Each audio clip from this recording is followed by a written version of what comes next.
Cuando le preguntaban a los boxeadores más duros de la historia quién fue el peleador que más miedo daba, todos decían el mismo nombre. No había dudas. No había debate. Sonny Liston. Floyd Patterson fue campeón del mundo. Se enfrentó a Liston 2 veces. Y cuando le preguntaron si le tenía miedo, su respuesta fue inmediata. Aterrorizado. Esa fue la palabra que usó. No nervioso. No preocupado. Aterrorizado. Y lo dijo cuando todavía estaba activo. Cuando admitir algo así podía destruirte la carrera. Pero Patterson no era el único. Boxeadores de diferentes épocas, diferentes divisiones, diferentes países, describían exactamente lo mismo. Uno dijo que Liston podía golpearte en los codos y casi romperte el brazo. Otro recordó que el sonido de sus puños contra el saco pesado parecía a alguien demoliendo una pared. Un tercero mencionó que cuando Liston entraba a un gimnasio, las conversaciones se detenían. La gente dejaba de hablar. Como si hubiera entrado a algo que no pertenecía completamente al mundo normal. Aquí viene lo extraño. Ninguno de estos tipos se conocía. Hablaron en entrevistas separadas. Años diferentes. Contextos diferentes. Y sin embargo dijeron lo mismo. Las mismas sensaciones. Las mismas palabras. Como si hubieran presenciado algo que no podían explicar pero tampoco olvidar. Eso no pasa con otros campeones. Con otros grandes siempre hay división. Gente que los respeta y gente que los cuestiona. Admiradores y críticos. Con Liston no existía eso. Al menos no entre quienes estuvieron cerca. Esos hablaban con una certeza que no necesitaba adornos. ¿Por qué? ¿Qué tenía este tipo que generaba esa unanimidad? La respuesta no es simple. Y lo que vas a escuchar en los próximos minutos probablemente cambie cómo ves el boxeo de peso pesado para siempre. Porque la historia de Sonny Liston no es solo sobre un peleador intimidante. Es sobre un hombre cuya vida fuera del ring era tan aterradora como lo que hacía dentro. Es sobre conexiones con la mafia que mancharon su legado. Es sobre el único rival que descubrió cómo destruirlo psicológicamente. Y es sobre una muerte tan misteriosa que 60 años después nadie sabe realmente qué pasó. Si este tipo de historias te interesan, suscríbete y dale like. Porque esto recién empieza. Vamos a lo que pasaba cuando sonaba la campana. Porque el estilo de Liston no era espectacular. No era llamativo. Era algo peor. Era inevitable. Peleaba con fundamentos tan sólidos que sus oponentes se quedaban sin opciones antes de quedarse sin tiempo. Presionaba sin apurarse. Pegaba sin necesidad de tomar impulso. Y tenía un jab que no se sentía como un golpe preparatorio. Se sentía como chocar contra algo inamovible. Cleveland Williams era un pegador serio. Un tipo peligroso. Describió el jab de Liston como si alguien le estuviera clavando un poste a través de la guardia. No un puño. Un poste. Los peleadores contaban lo mismo una y otra vez. Que sus planes se desarmaban apenas empezaba la pelea. Las estrategias que habían preparado dejaban de servir. Todo se desmoronaba bajo esa presión constante. Un peso pesado que hizo sparring con él lo explicó así: Liston hacía que el ring se sintiera más pequeño. Cada vez que intentabas moverte, él cortaba el ángulo. Sin acelerar. Sin mostrar urgencia. Simplemente aparecía donde necesitaba estar. Como si supiera lo que ibas a hacer antes de que lo hicieras. Otro peleador dijo que lo más perturbador era su calma. No se ponía emocional. No mostraba frustración. No mostraba entusiasmo. Solo seguía viniendo. Round tras round. La misma presión. El mismo ritmo. Hasta que te rompía. ¿Cómo terminaban sus peleas? Rápido. Terminó con Floyd Patterson en el primer round. 2 veces. No en peleas diferentes años después. 2 veces seguidas. El mismo resultado. El campeón del mundo destruido antes de que nadie pudiera sentarse cómodo en su asiento. Los ganchos rebotaban en sus brazos. Los jabs eran absorbidos por su alcance. Los clinches no servían para nada porque sabía exactamente cómo trabajar en el agarre. Un analista de la época lo resumió perfecto: intimidaba al oponente antes de que subieran al ring. Y cuando empezaba la pelea, descubrían que la realidad era peor que los rumores. Pero esto es solo la mitad de la historia. La otra mitad pasaba fuera del ring. Y es igual de importante. Liston no era simplemente un boxeador duro. Era un tipo cuya reputación en las calles era tan temible como en el cuadrilátero. Cuando llegaba a una ciudad, la policía lo esperaba en la estación. No para darle la bienvenida. Para decirle que no podía quedarse. Que tenía que seguir de largo. Que no lo querían ahí. Hay una historia que circulaba en esa época. En una ocasión supuestamente noqueó a 4 policías. Les rompió las mandíbulas. Les quitó las armas. Cuando intentaron golpearlo con bastones, los bastones se rompieron contra su cabeza. ¿Exageración? Seguramente. Pero que esas historias existieran y fueran creídas dice todo sobre qué tipo de figura era Liston. Su origen explica mucho. Creció en una pobreza brutal en Arkansas. Uno de 25 hijos. Su padre lo golpeaba regularmente. No de vez en cuando. Regularmente. Terminó en prisión siendo adolescente. Y ahí descubrió el boxeo. No como deporte. Como la única manera de canalizar una violencia que de otro modo lo habría matado o mantenido encerrado para siempre. Cuando salió y empezó a pelear profesionalmente, traía algo que sus rivales no tenían. Una dureza que no venía del gimnasio. Venía de haber sobrevivido cosas que la mayoría no puede imaginar. Un peleador que lo conoció lo describió así: Liston había hecho las paces con cosas difíciles mucho antes de entrar al ring. Había aceptado realidades sobre la vida que le daban una ventaja imposible de replicar con entrenamiento. Piénsalo. Cuando tu infancia fue tan brutal, cuando ya sobreviviste cosas peores que cualquier pelea, ¿qué puede asustarte un tipo con guantes de boxeo? Y encima estaban las conexiones con la mafia. Liston era manejado por gente con vínculos directos con el crimen organizado. Eso era común en esa época. Pero en su caso era particularmente visible. Y hacía que el establishment del boxeo lo viera como un problema. No solo como un peleador. Como una amenaza para la imagen del deporte. El propio Patterson explicó por qué aceptó pelear contra él a pesar de que tanta gente se lo desaconsejó. Dijo que Liston se había ganado el derecho al título eliminando a toda la competencia. Pero admitió que organizaciones importantes le pidieron que rechazara la pelea. No por razones deportivas. Por lo que Liston representaba fuera del ring. Ahora viene algo que contradice todo lo anterior. Algo que nadie esperaría. Quienes conocieron a Liston de cerca describían una persona completamente diferente al monstruo público. Un joven boxeador que lo tuvo como mentor recordó que solían dar largos paseos después de comer. Caminaban por la ciudad mientras Liston le daba consejos sobre la vida. Le contaba historias. Le advertía que se mantuviera alejado de los problemas. Lo describió como una figura paterna. Alguien que genuinamente se preocupaba por ayudarlo a evitar los errores que él mismo había cometido. ¿Cómo encaja eso con el tipo que aterrorizaba ciudades? No encaja. Y esa contradicción es parte de lo que hace fascinante a Liston. Era un monstruo para el mundo. Y un padre adoptivo para quienes le importaban. Su rutina de entrenamiento era espartana. Se levantaba a las 5. Corría 8 kilómetros. Volvía a dormir. Se despertaba a las 10. Desayunaba. Caminaba otro par de kilómetros. Iba al gimnasio. Saltaba la cuerda. Golpeaba el saco. Hacía sparring. Terminaba con calistenia. Día tras día.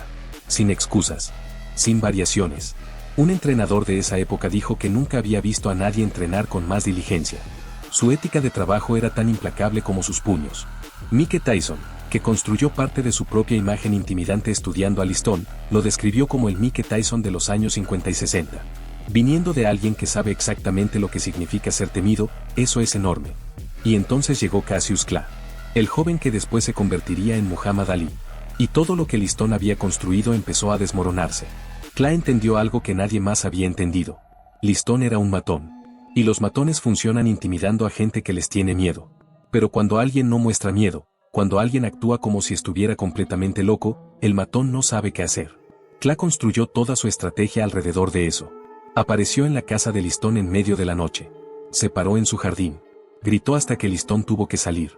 Lo provocó en cada conferencia de prensa. Cada aparición pública. Cada oportunidad que tuvo. No actuaba como alguien que estuviera a punto de pelear contra el hombre más temido del boxeo. Actuaba como un demente que no podía ser intimidado porque estaba demasiado loco para entender el peligro. En una conferencia de prensa, Liston supuestamente sacó una pistola y disparó al techo para callarlo. Piensa en eso.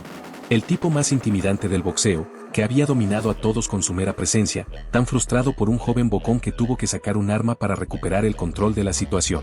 Eso ya era una derrota. Aunque nadie lo supiera todavía. El día del pesaje, Clay actuó tan errático que su ritmo cardíaco y su presión arterial se dispararon a niveles peligrosos. Los médicos consideraron no dejarlo pelear. Pero todo era actuación. Un plan ejecutado a la perfección. Clay se negó a mostrar miedo. Y eso desestabilizó a Liston de maneras que nadie había logrado antes. Porque Liston no sabía pelear contra alguien que no estuviera ya derrotado psicológicamente. Toda su carrera había sido contra tipos que llegaban al ring con miedo. Y ahora tenía enfrente a alguien que parecía emocionado de estar ahí. La primera pelea terminó de manera impensable.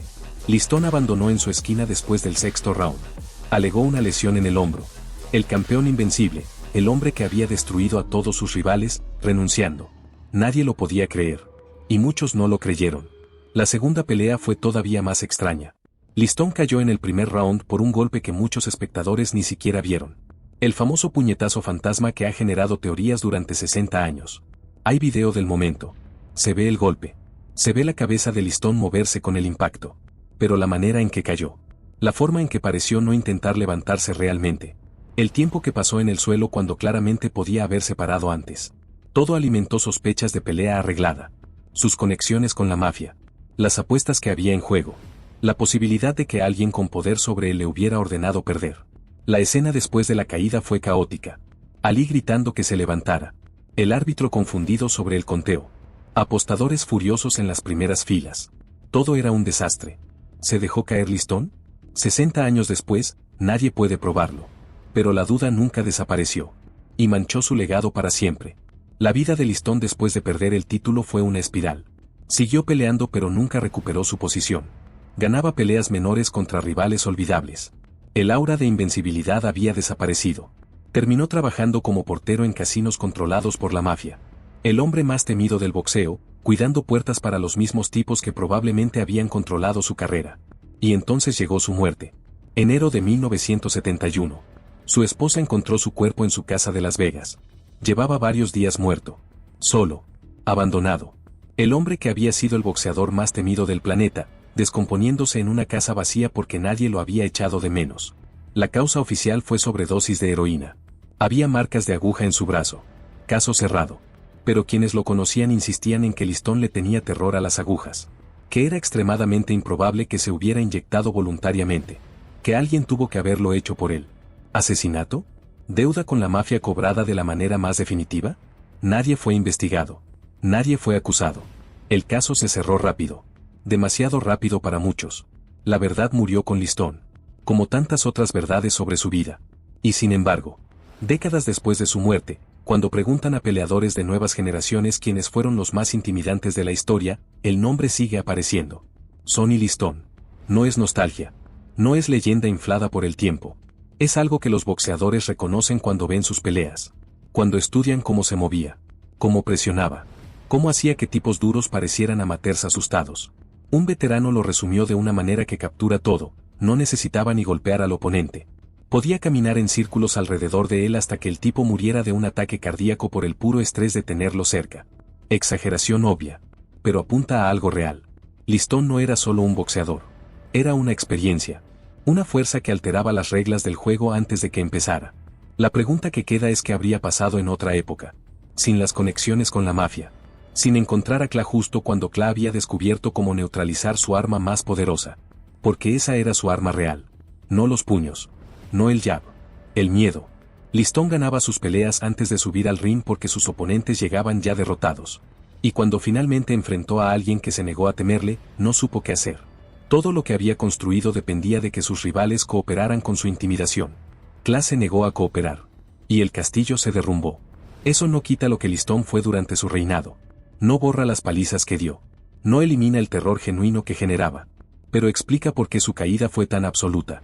Su poder era real, pero era frágil de una manera que nadie sospechaba. Lo que los boxeadores reconocían en él era certeza absoluta. La sensación de que sabía exactamente quién era y qué podía hacer. Y que esa certeza no dependía de la opinión de nadie. Era un hombre que había sobrevivido cosas que habrían destruido a la mayoría. Que encontró en el boxeo una manera de convertir su dureza en algo productivo. Enfrentarlo no era solo enfrentar a un peleador talentoso. Era enfrentar todo lo que lo había formado. Después de todos los años, todas las entrevistas, todas las voces, lo que permanece no es un momento individual. Es la consistencia de las reacciones. El mismo tono. El mismo respeto. El mismo reconocimiento de que Listón representó algo único en el boxeo de peso pesado.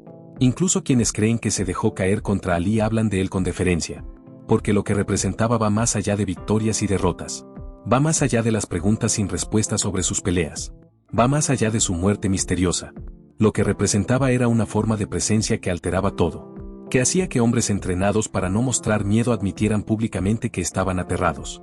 Un contendiente una vez describió la experiencia de ver a Listón golpear el saco pesado. Dijo que el saco se movía diferente cuando él lo golpeaba. Que el sonido era diferente. Que todo el gimnasio se sentía diferente cuando Listón estaba trabajando. Otro recordó que Listón nunca levantaba la voz. Que nunca necesitaba gritar ni amenazar. Que su silencio era más intimidante que cualquier cosa que pudiera decir. Esa es la esencia de Sonny Listón. Un hombre cuya presencia hablaba más fuerte que las palabras. Cuya reputación llegaba antes que él a cada ciudad, cada gimnasio, cada ring. ¿Fue el mejor peso pesado de la historia? Probablemente no. Ali lo derrotó. Y Ali perdió contra otros. La cadena de victorias y derrotas complica cualquier ranking.